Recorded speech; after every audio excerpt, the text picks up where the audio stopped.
다시 돌아왔습니다. 저는 똥망치입니다. 임진왜란을 겪은 지 얼마 안 돼서 다시금 이 조선은 바로 정묘호란과 병자호란이라는 이제 또 굵직한 전쟁을 겪게 됩니다. 누가 가장 힘들겠어요?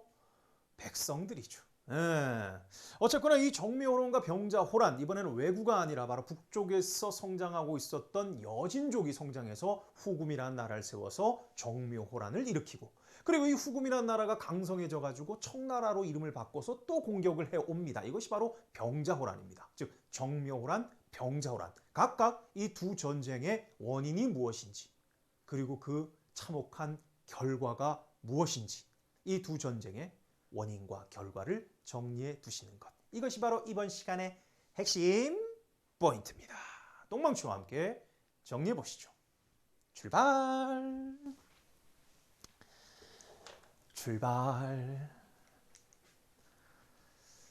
네, 핫이슈 감사합니다. 우리 윤 PD. 네, 실시간 핫이슈 감사합니다. 사람들 많이 들어오겠네. 자, 그럼 첫 번째 우리가 알아야 될, 정리해야 될 전쟁이 바로 뭐냐면요, 1627년에 벌어진 바로 정묘호란입니다. 정묘년에 호란, 오랑캐, 여기서 오랑캐 호자는 바로 여진족을 얘기하는 겁니다. 그 여진족이 세운 나라 바로 후금을 얘기하는 것이죠. 자, 그렇다면 이 첫 번째 정묘호란 어떻게 시작이 되었을까? 그 원인부터 한번 따져보자면 좀 얘기가 조금 길긴 한데 그래도 끝까지 한번 들어주세요. 자, 첫 번째로 소환할 주인공이 바로 누구냐면요, 바로 임진왜란에서 선조의 아들로서 나름대로 임진왜란이 끝난 다음에 백성들을 보살펴준 왕이 한 명 있었습니다. 바로 그 왕이 바로 무엇이냐? 광해군이에요. 광해군.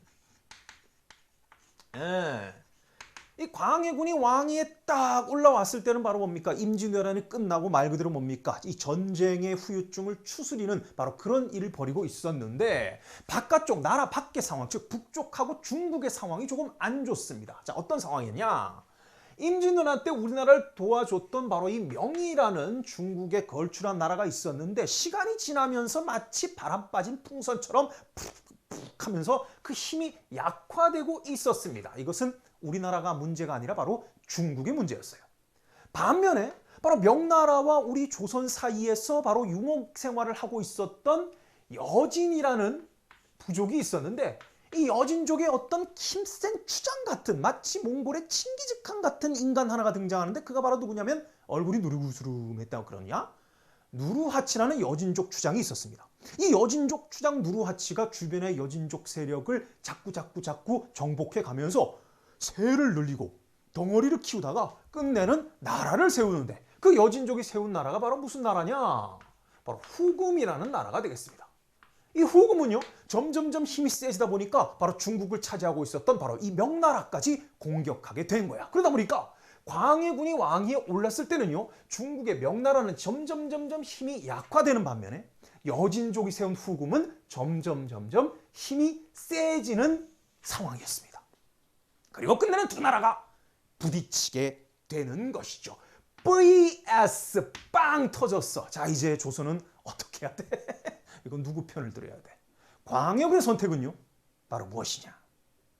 누가 보면 좀 뭐라 할 수 있겠지만, 일단은 나의 명분은 임진왜란 겪은 다음에 백성들이 힘들어하고 있다. 이 백성을 또다시 전쟁의 참화 속으로 몰아넣을 수 없다. 어떻게든 이 두 나라 사이에서 벌어지는 전쟁에서 조선은 결코 이 전쟁에 참여해서는 안 돼. 그래서 양다리 이렇게 갑니다. 양다리 갑니다. 공영버스 공님 오셨어. 광해군의 외교 정책은요, 막 싸우는 명나라와 여진 사이에 양다리, 이쪽 얘기도 좀 들어주고 저쪽 얘기도 좀 들어주면서 어떻게든 전쟁에 빠져들지 않기 위한 양다리 외교를 펼치게 되는데, 이 외교를 뭐라고 하느냐? 바로 광해군의 아이고 부러졌다야 중립, 가운데를 지키는 거야. 가운데를 지키는 거야. 명나라 쪽으로 쏠면 안 돼. 후금 쪽으로도 쏠려서 안 돼. 바로 중립을 지키는 외교, 광해군의 중립 외교가 되겠습니다. 이거 여러분들 어때요? 당시의 현실적인 국제 질서에서는 요거 괜찮아요? 안 괜찮아? 요거 괜찮지. 왜냐? 뭐 명분을 저버렸다고 하는데 의리를 저버렸다고 하는데 국제 질서에 그런 게 어디 있어? 자국의 백성, 자국의 국민을 지키는 것이 바로 뭡니까? 그 국민의 대표자인 오늘날의 대통령 혹은 옛날의 왕이 할 수 있는 가장 중요한 지켜야 하는 명분이죠. 자, 정묘연에서 우리는 광해군을 다시 한번 소환해서 명과 후금 사이의 실리적인 외교, 하지만 가장 중요한 전후 복구 사업을 계속 진행해서 조선 백성을 구해야 된다는 그 당시 광해군의 가장 중요한 명분을 지키는 바로 이 중립외교. 아, 네, 반갑습니다. 네, 아시겠죠? 바로 중립외교가 있었다는 얘기입니다. 자, 그래가지고 이 명나라와 후금이 막 싸우는데 이 명나라가 바로 뭡니까? 조선한테 이제 SOS를 칩니다. 야, 임진왜란때 우리가 너희들 도와줬잖냐? 외구들 침입했을 때, 외구가 아니고 도요토미 히데요시 들어왔을 때 우리가 도와줬잖아. 이러면서 바로 뭡니까? 후금을 공격할 군대를 요청하게 됩니다. 조선의 입장에서는 바로 뭡니까? 도움을 한번 받았으니까 도움을 줘야겠지. 근데 바로 뭐야? 우리 백성들이 거기 가가지고 군대로 참전해가지고 몰살당하는 거 아니야? 지금 후금 군대가 얼마나 강력한데. 그래서 여기서 광해군은 어떻게 합니까? 일단 군대를 보내긴 보냅니다. 강홍립이라는 장수에게 1만 3천여 명의 조선 군대를 파병하게 하죠. 그리고 비밀리에 강홍립에게 명령을 내립니다. 야, 가서 싸우긴 싸우되 상황 보고 판단해. 상황 보고 판단해라. 그래가지고 강홍립이 갔어. 조선 군대가 갔어. 명나라 군대하고 함께 합쳐가지고 청나라 군대하고 맞닥뜨려서 막 싸우기 시작해. 명나라하고 후금 군대, 청이 아니구나. 후금 군대하고 막 싸우는데 상대가 안 되는 거야. 바로 뭡니까? 명나라 군대 깨지고 조선 군대는 후금 군대에게 포위를 당하게 되죠. 그때 강홍립의 선택은 바로 뭡니까? 광해군께서 뭐라고 했지? 상황 보고 판단하랬지? 그래서 바로 뭡니까? 강홍립, 즉 조선 군대는 후금에 항복을 하게 되죠. 여차저차 설명합니다. 야, 우리가 의리가 있어가지고 그때 도움을 받아가지고 우리가 군대를 우리가 이 군대가 오긴 왔는데 우리가 실상 너희들과 싸울 마음이 없다. 이렇게 얘기하는 겁니다. 후금은 뭐 어때요? 그래, 고마워 이거지. 왜냐? 자기들은 명나라하고 막 싸우는데 갑자기 밑에서 조선 군대가 바로 뭡니까? 함께 합세하면 곤란하잖아. 그래서 바로 뭡니까? 잘 다스려줍니다. 그랬구나 하면서. 알았어, 내가 너희들 다 본국으로 돌려보내줄게. 단 강홍립 너는 좀 남아있어라. 이래가지고 강홍립은 그 장군은 볼모로 잡힌 채 나머지 군대는요 목숨을 구해가지고 다시 고향으로 돌아오게 됩니다. 자, 바로 이런 일이 있었던 거죠.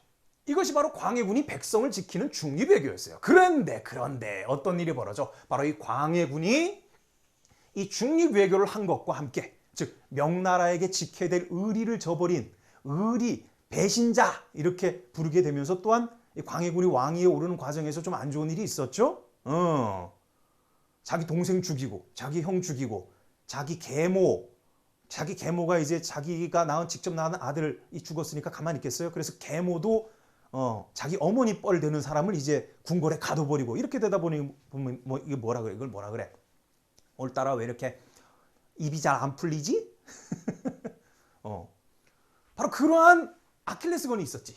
그래서 결국 이 광해군은 중립외교와 개인적인 아킬레스건으로 인해 가지고 왕위 자리에서 떨려나는 사건이 벌어집니다. 자, 이제 본격적으로 정묘란이 이어집니다. 즉 광해군이 폐위되고 그 다음 왕위는 바로 누가 되느냐? 바로 인조가 반정을 일으켜 가지고 광해군을 몰아내고 왕위를 차지하게 됩니다. 중립외교를 하던 광해군이 왕위 자리에서 떨려나게 됐습니다.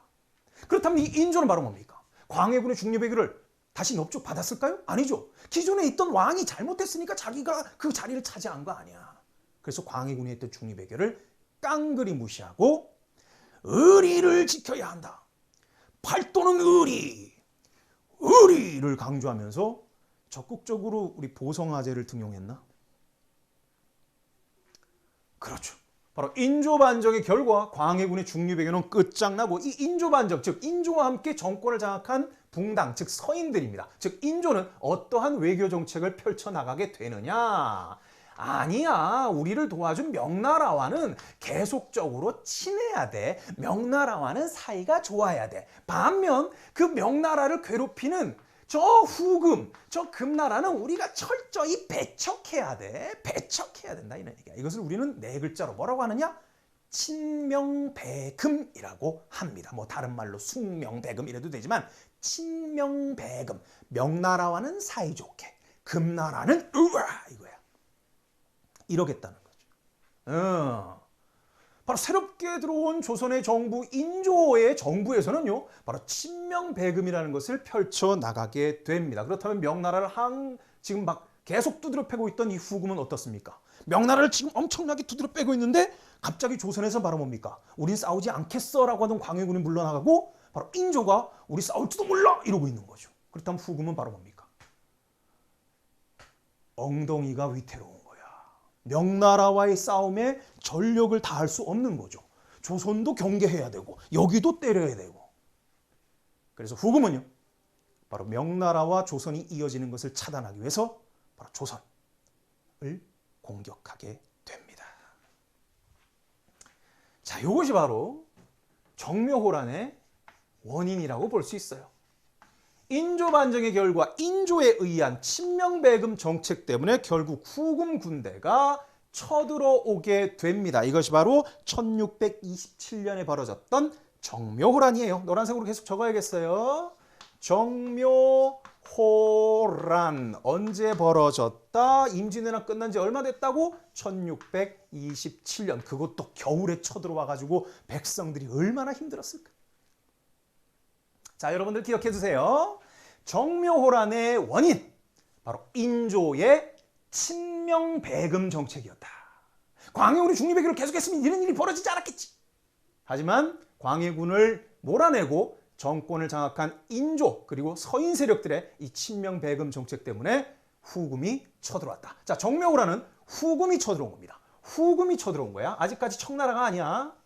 후금이 쳐들어왔습니다. 자, 우리가 막아낼 수 있었을까요? 워낙 기습적으로 쳐들어왔기 때문에 우리는 이것을 잘 막아내지 못했습니다.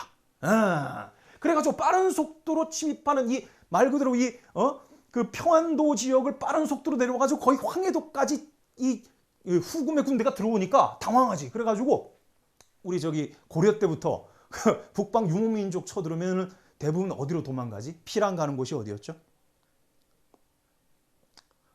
어디로 도망갔을까? 인조가. 인조는요, 짐을 싸가지고 신하들과 함께 강화도로 피란을 가게 됩니다. 강화도는 섬이니까 유목민족의 말발굽이 닿기가 조금 힘들지. 그래서 강화도로 간 겁니다.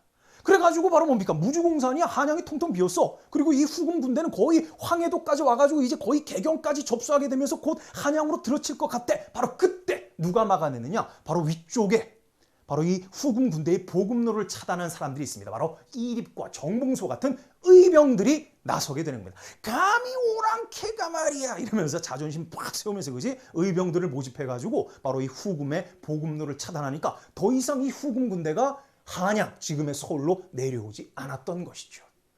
다행이었습니다. 자, 이렇게 되니까 어떤 일이 벌어져? 후금 군대는 배후가 걱정이 되죠? 너무 많은 군대가 들어오지 않았어. 그래가지고 배후가 걱정되니까 바로 뭡니까? 화의가 성립이 되는 거야. 그 화의 내용이 바로 뭐냐? 후금이 이렇게 요구합니다. 야, 우리 지금 명나라와 싸우고 있는데 니들 명나라 편 들면 안 된다. 이제부터 우리 후금과 조선은 형제관계를 맺자. 이런 얘기예요. 형제관계. 그래가지고 이 정묘호란의 결과 조선과 후금은 형제관계를 체결하게 됩니다. 형제관계, 그러니까 형하고 동생관계. 여기서 형은 누구일까요? 큰소리 칠 수 있는 건 후금이겠죠. 그럼 조선은 뭐야? 동생이야? 형님해야 돼? 그건 아닙니다. 형과 동생이라는 것은 한 부모 밑에서 바로 뭡니까? 동등한 권리를 누리면서 자라나는 거예요. 서로 동등한 관계예요. 동등한 관계. 그러니까 서로 싸우지 않고 잘 지내자. 우리 명나라 후드려 팰 때 조선 너 절대 명나라 편 들면 안 돼. 이렇게 얘기를 하는 거지. 강화도 알고 계셨네요. 그죠? 자, 이래가지고 형제관계가 수립이 되는 거지. 형제관계 수립돼가지고 바로 이 후금은 걱정 없이 명나라와의 전투에 이제 몰두할 수 있었게 된 거죠. 근데 문제는 바로 뭐냐? 조선이 그래도 명나라 끈을 놓지 않습니다. 그렇다고 해가지고 조선이 바로 이 형제관계의 맹약을 어겼느냐? 그건 아닙니다. 자, 시간이 지나면서 형제관계를 수립하게 되었다. 이것이 바로 뭐예요? 정묘호란의 결과가 나왔네요. 결과 나왔네, 결과. 정묘호란의 결과 형제관계, 후금과 조선의 형제관계가 수립됐는데 시간이 지나면서 이 관계가 어떻게 되느냐. 이 후금이 너무 맹렬한 속도로 명나라를 이제 후드려 패기 시작하면서 배포가 커지기 시작하면서 또 뭐라 뭡니까? 전선이 확장되니까 필요한 물자가 있습니다. 그러다 보니까 같은 동등한 권리를 갖고 있었던 바로 이 조선에게 하나둘씩 무리한 요구를 하기 시작합니다. 야, 전쟁하는데 니들 배 좀 만들어서 보내라. 야, 전쟁하는데 군대 좀 보내라. 야, 너희들 이 전쟁하는데 애들 먹일 돈이 필요하다. 옷도 보내고 돈도 필요하고 막 무리한 요구를 하기 시작하면서 나중에는 결과 이게 어떻게 되느냐. 이 형제관계를 수립했지만 나중에 후금은 우리에게 무슨 관계를 요구하느냐. 야, 우리가 너무 많이 필요하고 우리 진짜 잘하고 있거든. 우리가 끝내는 이 명나라를 다 몰아낼 것 같거든. 그럼 우리가 중원 즉 중국 전체를 우리가 장악할 것 같거든. 그러면 그때는 이 형제관계가 좀 그렇지 않냐? 이제 우리 후금과 조선은 군신관계를 하는 것이 맞다라는 군신관계를 요구하게 됩니다. 사신을 보내가지고 막대한 세패, 공무를 요구하면서 군신관계가 되는 것이 맞다라는 요구를 하게 되죠. 안 그래도 지금 열받아가지고 조선은 정묘호란 해가지고 형제관계인데 이게 말이 형제관계지 시간이 지나면 지날수록 있는 대로 털어가니까 이건 뭐 형제가 아니라 양아치를 집안에 둔 거지 뭐 이거. 그죠? 무슨 말이에요? 이게 무슨 말이라고요? 그냥 들어. 재밌게 그냥 들어요. 뭘 여기서 공부하려고 그래. 여기서 뭐 공무원 뭐 한국사 능력 뭐 수능 이런 거 기대하지 말고 그냥 들어. 아, 내가 옛날에 저런 걸 들은 적이 있었나? 혹은 아, 우리 역사에 저런 적이 있었구나. 뭐 이런 정도로 흘리면 됩니다. 뭘 여기서 뭘. 어휴, 갑자기 이렇게 많은 분들이 들어오시긴 처음이네요. 역시 윤 PD님 이래야 되는 거구나. 자, 어떻게 돼? 야, 까먹. 야, 다시 머리. 아니야, 이렇게 자꾸. 자, 여러분들 강의가 끝나기 전까지는 채팅창에 제가 이렇게 너무 이렇게 시선을 두지 못할 경우도 있으니까 너무 상심하지 마시고 금방 끝납니다. 금방 끝나요. 그러니까 조금만 기다려 주시고. 군신관계 요구하는 거야. 뜯어가는 거야. 안 그래도 열받아가지고 막 그러니까 바로 뭡니까? 이런 군신관계 요구에 대해서 당연히 바로 뭡니까? 조선은 드글드글 끓죠. 바로 뭡니까? 조선에서는 야, 이게 진짜 이 양아치들 진짜 이러면서 그지 속으로 이를 부득부득 가면서 바로 뭡니까? 배금 이건 뭐 형제관계를 하기로 했지만 약속을 지들이 어겼어. 지들이 어긴 거지. 아니, 형제관계 했으면 끝까지 쭉 가는 거지. 갑자기 상황이 바뀌었다고 군신관계를 요구하는. 저건 명백히 후금이 우리가 명나라 이게 후금과의 관계에서 우리가 약속을 먼저 저버린 것이 아니고 명백히 따지자면은 바로 뭡니까? 후금이 약속을 어긴 거예요. 시간이 지나면서. 그지? 그래서 바로 뭐냐? 배금의 기운이 점차 고조되면서 끝내는 뭡니까? 안 되겠다. 파이트! 싸우자. 알파벳 P냐, 피스냐, 뭐, F냐, 여기서 바로 뭡니까? F를 탁 눌러버리는 거야. 싸우자. 이거지. 그런 기운이 고조되고 있었어. 이것을 바로 뭡니까? 왔던 사신들, 와가지고 군신관계를 요구했던 이 사신놈들이 그걸 눈치채고, 야, 여기 있다가는 우리 죽을 수도 있겠다고 밤에 뭡니까? 야반도주를 합니다. 그래가지고 쪼르르 가가지고 청나라, 이제 후금이 아니고, 후금의 왕이지. 나중에 청나라가 되지. 바로 청나라에 가가지고, 자기 나라 가가지고 꼬발내는 거지, 왕한테. 안 되겠어요 이러면서 조선 안 돼요 지금 우리랑 싸울 기세요 이러버리는 거지. 이렇게 내가 바로 뭡니까? 이 명나라 막 후리트를 패가지고 이제 거의 KO 시킬 때까지 갔는데 조선 때문에 안 되는 거지. 그래서 후금은요 나라 이름을 청나라로 바꿉니다.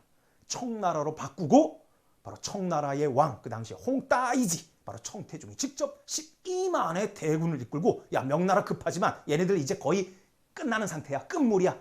조선 혼 좀 내주자 이래가지고 예봉을 군대를 돌려가지고 그 용맹했던 고리를 침략했던 몽골 군대 이런 애들 막 우락부락한 애들을 앞세워가지고 12만의 군대가 전격전으로 조선을 침략하게 됩니다. 그것이 바로 무슨 호란이냐? 두 번째 여진과의 전쟁 바로 병자호란이 되겠습니다. 자, 병자호란이 일어나게 된 원인 여기다가 적을 수 있겠는데요. 밑에 거 그대로 갖고 오면 됩니다. 바로 청나라에 이제는 후금이 아니에요. 이제는 청나라예요. 청나라가 무엇을 요구했다? 군신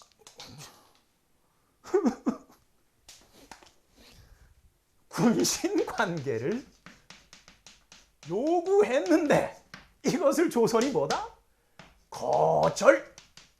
아우 이거 그냥 다른 데서 했으면 그냥 한자로 딱 이거 그지 이거 딱 이거 철자 딱 적어가지고 할 텐데. 군신 관계를 요구한 것을 거절했기 때문이다라는 겁니다. 그래서 청나라의 왕이었던 태종이 직접 너야 12만의 군대를 가지고 공격해 침략해 오게 됩니다. 야, 조선은 무슨 준비를 했길래 아니 근데 여기서 미리 이걸 얘기할 필요는 없겠다. 어쨌거나 청태종이 직접 12만의 대군을 이끌고 침략해 오는데 오랜 기간 동안 명나라와의 전투에서 단련된 이 청나라 군대는요. 엄청나게 빠른 속도 마치 고려를 침략했던 몽골군과 똑같은 기세로 날카로운 기세로 달려오게 됩니다. 그러면 조선은 준비가 돼 있었냐? 조선에서 장군 한 명 계셨습니다. 이 병자호란 때 활약하셨던 장군 한 분이 있었는데 그냥 슬쩍 한번 적어드릴게요. 임경업 장군입니다. 임경업 장군.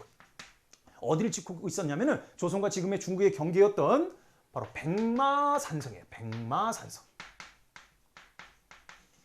바로 이 백마산성에서 임경업 장군이 바로 이 청나라 군대 올 테면 와봐 하고 딱 버티고 있었던 거지. 딱 이제 뭐 한양으로 가려면 임금께로 가려면 일단 나부터 밟고 지나가야 될 거야 하면서 임경업 장군이 딱 버티고 있었는데 이 청나라 군대는 야 백마산성 저기 누가 있다고? 경업이가 있다고? 야 쟤는 안 돼. 쟤랑 싸우지 말고 그냥 바로 군대를 삐용 돌려가지고 바로 한양으로 진격합니다. 이건 뭐 아니 우리 전쟁사 열심히 공부해야 돼. 이거 몽골 고려 시대 때 몽골 침입에도 이 짱이 났었잖아. 기억 안 나십니까? 여러분들 기억나시죠? 제가 그 고려 강의하면서 여러분들 기억나시죠? 최강의 몽골 군대가 와가지고 귀주성에서 막 싸웠어. 그때 고려의 장수 누굽니까? 유명한 박서 장군하고 김경선 장군이 막 막아내고 있었는데 우리가 이길 수 있어라고 막아냈는데 한 달 동안 막 저항했는데 갑자기 바로 뭡니까? 이 몽골 군대가 야 여기 좀 힘든데? 야 군대 돌려 이래가지고 바로 뭡니까? 성 뺑그르르 돌아가지고 바로 개경으로 진격해가지고 우리가 항복한 적이 있었습니다. 똑같은 거였지. 싸우지도 않았어. 임경업 장군이 백마산성에서 딱 이 청나라 군대를 막아내려고 딱 폼을 잡고 있었는데 군대가 이렇게 오다가 갑자기 방향을 돌려서 왼쪽으로 쭉, 오, 쟤네들 어디 가는 거야? 어디 가는 거야? 어디 가는 거야? 바로 한양으로 진격하는 거지. 안타깝다. 그래서 임경업 장군은 이 청나라 군대가 우회해가지고 한양으로 진격하는 것을 바라만 보고 있을 수밖에 없었습니다. 무려 삽시간이 열흘 만에 한반도를 침략한 바로 이 청나라 군대는 열흘 만에 한양으로 진격하게 되면서 급해진 건 누구?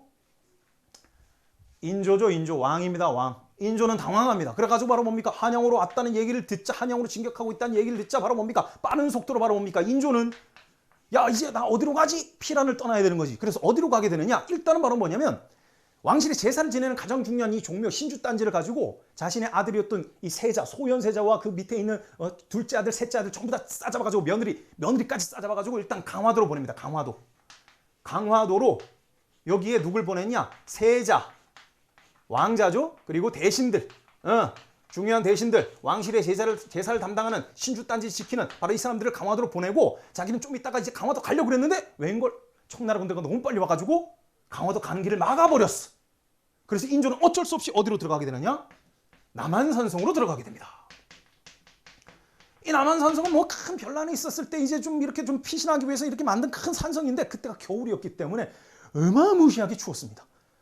올라가는 것도 어마무시하게 추웠어. 일단 들어갔어. 그래가지고 야 우리가 여기서 얼마나 버틸 수 있겠어. 그래가지고 장독하고 뭐 이렇게 곡간 열어보니까 한 달 정도, 한 50일? 한 달 남짓 정도 우리가 거기서 버틸 수 있는 거야. 야 그럼 우리가 여기서 버텨봐. 아니면 어떡해? 일단 버텨야지 뭐 잡히면 죽을 수도 있는데. 그래가지고 바로 인조는 남한산성으로 피란을 떠나게 되고요. 여기에서 바로 50여일 동안 이제 버텨야 되는 거야. 여기서 버텨야 되는 거야. 구원군이 아랫지방에서 구원군이 올 때까지. 그런데 웬걸 구원군이 올 때마다 청나라 군대에게 깨지게 됩니다. 끝내는 바로 이 청나라 태종은요. 직접 남한산성을 포위한 다음에 더 높은 산 위에 올라가지고 남한산성을 내려다보면서 인조 인간 언제 오나 이러면서 조선의 국왕을 희롱하기 시작합니다.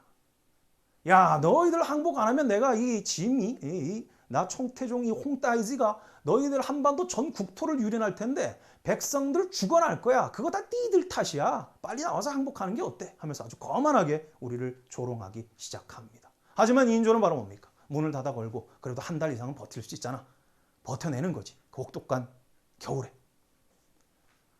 그런데 안 좋은 소식이 들립니다. 바로 뭐냐?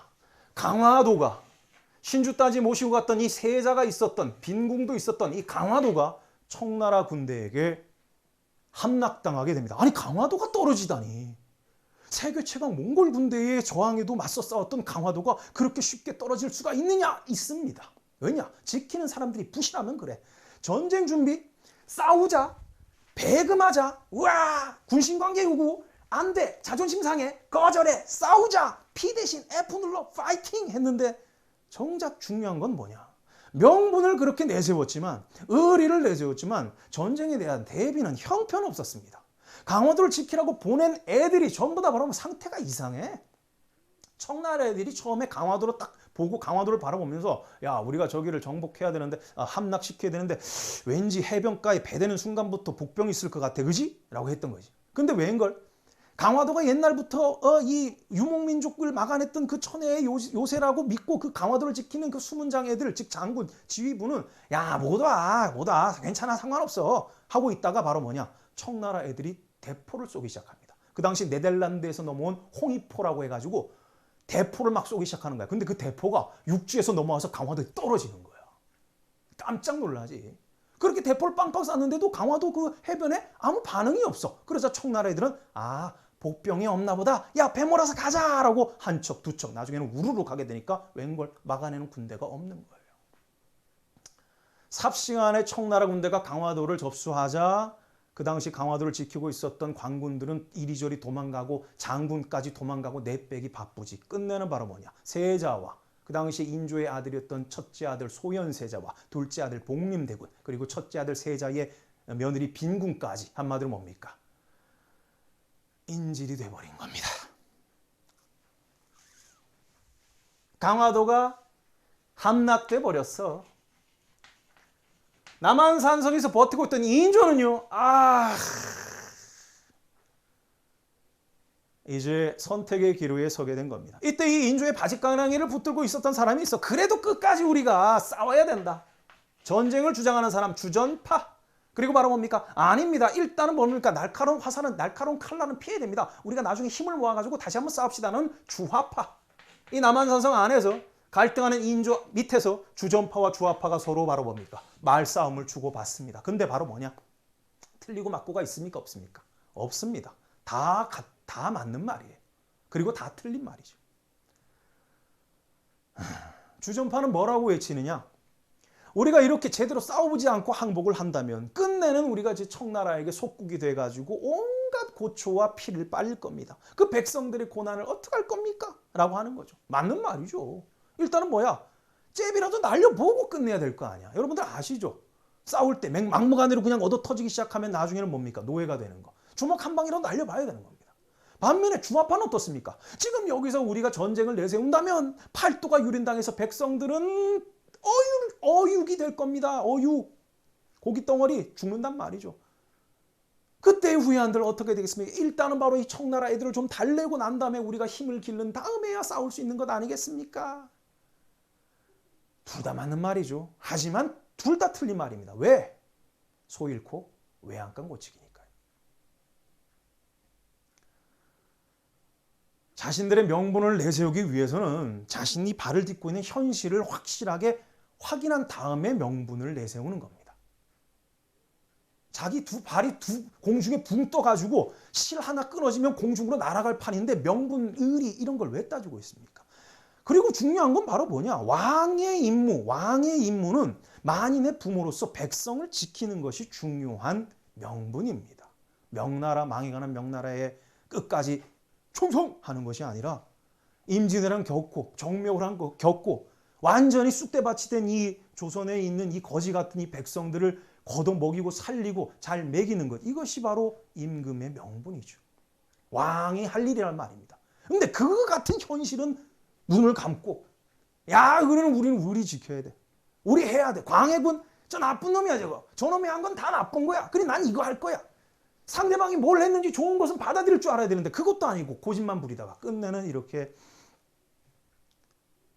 갈등하는 상황에 처해지게 된 거죠. 자, 그래서 끝내 인조의 마음은 어디로 기울게 됩니다. 어디로 기울게 됩니까? 강화도도 함락당한 판에 조상들의 신주단지, 역대왕들의 신주단지까지 청나라 애들이 가져간 판에 게다가 청태족은 이 남한산성보다 더 높은 봉우리에서 내려다보면서 우리한테 오줌을 깔기고 있는데 그걸 어떻게 참아내? 그래서 어떡합니까? 주화파의 손을 들어주게 되고 인조는 남한산성에서 나와서 항복을 하게 됩니다. 그리고 이제 청나라와 조선은 무슨 관계입니까? 임금과 신하의 관계. 청나라는 임금의 나라가 되고 조선은 신하의 나라가 되는 군신 관계를 체결하게 됩니다. 모든 군신 관계 뭐 이런 거 할 때는 의식이라는 것이 있겠죠. 그래서 그 의식, 예식장이 생겨나게 됩니다. 거기가 바로 지금 서울의 송파구 삼전도라는 곳이 있어요. 지금은 삼전동이죠. 바로 그때는 삼전도라고 했는데 이 삼전도에서 항복 의식을 행하는데 이것은 조선의 입장에서는 굴욕적인 것이죠. 바로 삼전도의 굴욕. 그 당시에 청나라 황제에게 첫 인사를 하는 자리, 첫 인사를 하는 상견례 자리에서 그 밑에 있는 신하의 나라인 이 왕은 황제에게, 청나라 황제에게 어떤 항복의 예식을 해야 되느냐. 그들이 치는 북소리에 맞춰가지고 구령에 맞춰가지고 3번 절을 해야 됩니다. 한 번도 아니고 3번이나 정중한 절을 한 다음에 한 번 절할 때마다 머리를 3번 조아리게 합니다. 그러니까 총 3번 절하고 9번 머리를 조아리는 삼배구고두라는 의식이죠. 그나마 이거 봐준 겁니다. 그 이전에 있었던 그 행사는 뭐였냐면 직접 바로 뭐냐면 이 인조가 그냥 바로 항복하지 않고 바로 꼰대를 부렸다는 이유로 자기의 직접 죽을 때 쓰는 관을 끌고 입에 재갈을 물리고 구슬을 말리고 한마디로 뭡니까? 꿀먹은 벙어리처럼 죽을 죄를 지었다고 관 끌고 가는 그런 행사가 있었는데 그 행사는 그나마 막아줬어. 그래서 바로 3번 절하고 9번 머리를 조아리는 의식을 하게 됩니다. 그리고 이 청나라는 이 멋진 모습, 이 한반도에 이 조선의 평화가 왔구나. 짐이 잘 온 것 아니냐. 이 모습을 기념해야 할 것 아니냐. 그래가지고 바로 조선에게 명령을 내립니다. 야, 이거 비석 세워라 이거. 그래가지고 무려 3m 95cm의 그 당시에 삼전도의 굴욕을 기념하는, 즉 청나라 태종 홍따 이지의 그 위협을 찬양하는, 그것도 우리가 직접 잘나셨수다 하면서 찬양하는 그 비석을 세우게 됩니다. 지금도 남아 있어요. 아시겠죠? 자, 그래가지고 결국 군신관계를 체결하게 되면서 어떤 일이 벌어지느냐? 많이 당합니다. 군신관계 요구하면요, 그동안 이제 이 청나라가 요구하는 거 다 갖다 바쳐야 되고요. 게다가 바로 뭡니까? 강화도에서 사로잡혔던 우리의 왕자 소현세자와 그의 동생 복림대군 포함해가지고 많은 대신들, 특히나 바로 이 주전파, 싸우자라고 주장했던 김상헌을 포함해가지고 바로 뭡니까? 강력한 주전파론자 3명의 학사, 아주 자신들의 주장을 내세우고 절대 이 청나라에게 머리를 숙이지 않았던 그 대신들, 그리고 많은 백성들, 우리의 기록으로 봤을 때는 한 50만 명 넘습니다. 게다가 이 청나라 애들은, 조선 사람들은 이 가족들 간의 유대가 끈끈해가지고 젊은 애들, 특히 아이들 이렇게 잡아가지고, 여자들 잡아가지고 가면은 그 가족이 가만히 있지 않는다는 것은 언제 안 거야. 그래서 양반가의 일단은 처음에는 경험이었겠지. 전쟁하다 보면 바로 뭡니까? 포로가 잡힙니다. 인조가 남한산성에서 한 달 동안 그렇게 살 때 청나라 군대는 주변을 막 약탈하기 시작했어요. 직접 포용했습니다. 야, 무조건 불지르고 약탈하고 빼앗아. 다 네 거야. 다 니들 거야. 이러면서 청나라 군대 얼마나 막 약탈을 했겠습니까? 그러다 보니까 포로로 많이 잡혔어요. 조선 사람들 남녀노소 잡혀가는 거야. 그 잡혀가면서 이제 막 짐승처럼 끌고 가는데, 그러니까 바로 뭡니까? 이 양반들 자기 딸이 잡히게 되면 어떻습니까? 자기 아들이 잡히게 되면 금을 쌓아가지고 은을 쌓아가지고 바로 청나라 애들한테 군사들한테 뇌물로 주면서 자기 아들 빼가는 거야. 그러니까 이거에 맛을 들인 거야, 이 청나라 군대 애들이. 그래서 자신들이 바로 뭡니까? 전쟁에서 얻은 전리품은 자기 거란 말이야. 그 노예들도 자기 거예요. 그래서 끌고 가는 과정에서 바로 뭡니까? 조선 사람들한테 야, 데리고 가려면 돈 내! 이래가지고 엄청나게 이 한 사람을 데려오는데 막 돈이 막 올라가는 거야. 수요는 많은데 여기서 수요 공급을 얘기할 수는 없다. 그래서 많은 숫자의 조선 백성을 노예로 데리고 가고 돈을 주고 풀어주고, 하지만 그렇게 돈 주고 고향에 돌아오면 다행이게 결국 바로 뭡니까? 거기에서 끝내는 목숨을 잃거나 혹은 구사일생으로 탈출해가지고 온 많은 이 조선인 포로들, 그중에서 여성들 얼마나 힘들었겠습니까? 그런데 여성이 돼가지고 이렇게 다시 고향에 돌아왔는데 남편이 받아줍니까? 야, 너 오랑캐한테 잡혀갔잖아 하면서 받아주지도 않고 막 욕하고 막 입에 담지 못하는 욕을 막 합니다. 그래서 나라에서 그들을 불쌍히 여겨가지고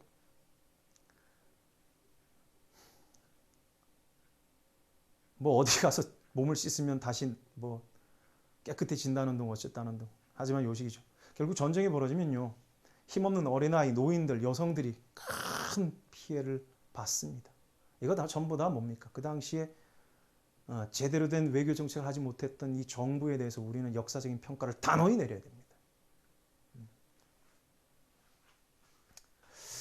굴욕적인 역사는요, 우리가 꼭 기억을 해야 돼요. 그렇다면 여기에 대해서 뭐 좀 우리 속 시원한 거 없냐? 있어요. 있긴 있어. 나중에 이 인질로 잡혀갔던 이 소현세자 그리고 복름대군이 다시 돌아옵니다. 근데 소현세자가 갑자기 돌아온 지 얼마 안 돼가지고 돌아가시게 되고요. 그 둘째 아들 복림대군이 인조 다음의 왕위를 잇게 되는데, 이가 바로 효종입니다. 효종.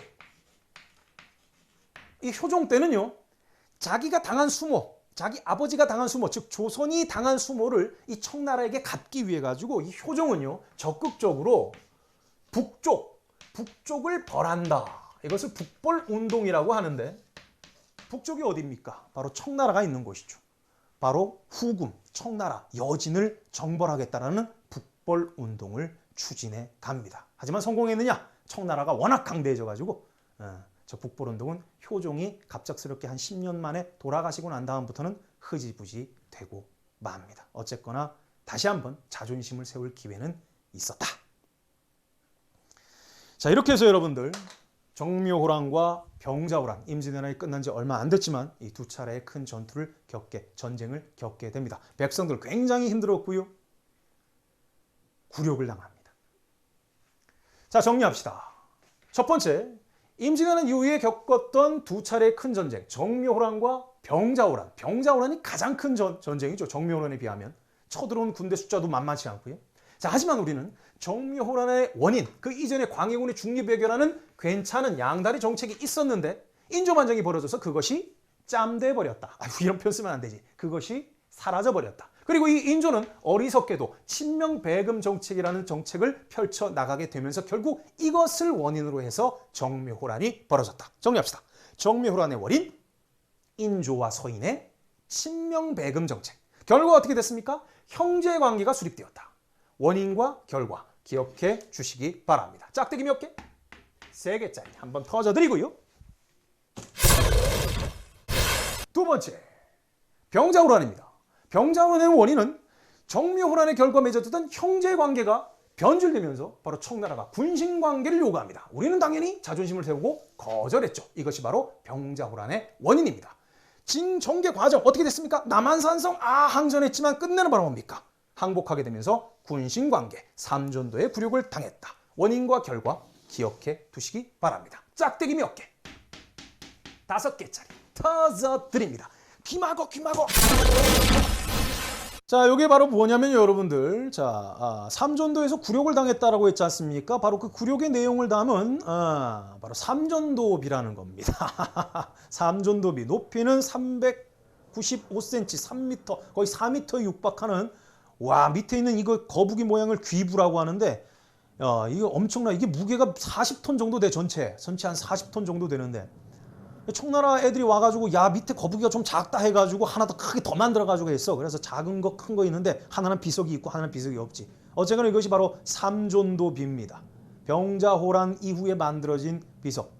그리고 이거 보러 가면 뭐 이게 있다던데 이거 한번 봅시다. 이게 뭐냐면 그냥 부조물이야. 나중에 만들어진 것 같은데 그 당시 때는 아닌 것 같고 바로 저기 중간에 엎드리고 있는 익성관, 매미관을 쓴 것이 바로 인조입니다. 그리고 저 높이 계단 위쪽에 바로 뭡니까? 저기 있는 게 바로 홍따이지, 청태종이에요. 좌우에 바로 뭡니까? 청나라의 강시와 강시들이네, 강시들. 강시들이 쫙 도열해 있고 그 밑에서 무릎을 꿇고 절을 하고 있는 바로 삼전도의 굴욕.